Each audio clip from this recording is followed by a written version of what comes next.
been married for 18 years. My wife has always been a good wife. She gave me 4 sons and 1 daughter. Some time ago I had a prostate problem and went through a series of tests, but the doctor told me I was born sterile. I was completely shocked. I have 5 kids. How could that be? I didn't want to accuse my wife unfairly, so I went to 3 other hospitals. The results were exactly the same. I was torn apart inside. I was afraid of being unfair to the kids, and also to their mother. When the kids were asleep, I took some of their hair for a DNA test, and at dawn, I took it to the lab. The doctor said the results would take a month because the analysis was very precise. I walked out of the lab feeling like I was about to collapse. During that month, doubt ate away at my heart. I started pulling away from the kids, pushing them, yelling at them. My wife took them away and asked me quietly, "What's wrong? Do you want me to make you something to eat?" I rejected everything. I looked at her neck, and a strange impulse came over me, the urge to strangle her. That night I fell asleep watching TV in the living room. I woke up at 6 in the morning after a night full of nightmares,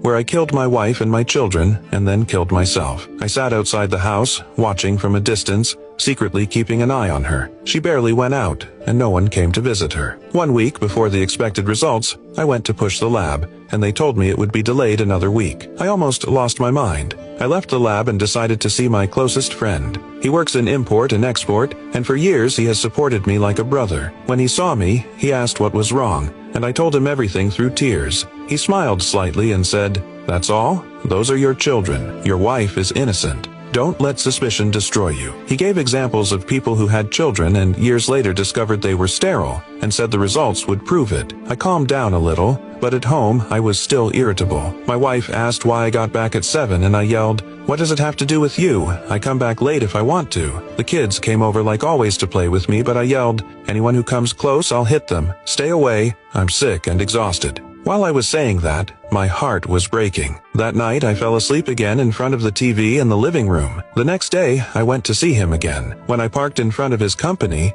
I saw my wife walking out. I was surprised, but I didn't suspect anything, because he is my close friend. I got a call and waited 30 minutes in the car. Then I went in to talk to him, but he didn't mention that my wife had been there. At that moment, suspicion pierced my heart like a needle. I went back home and asked my wife, "Did you go out today?"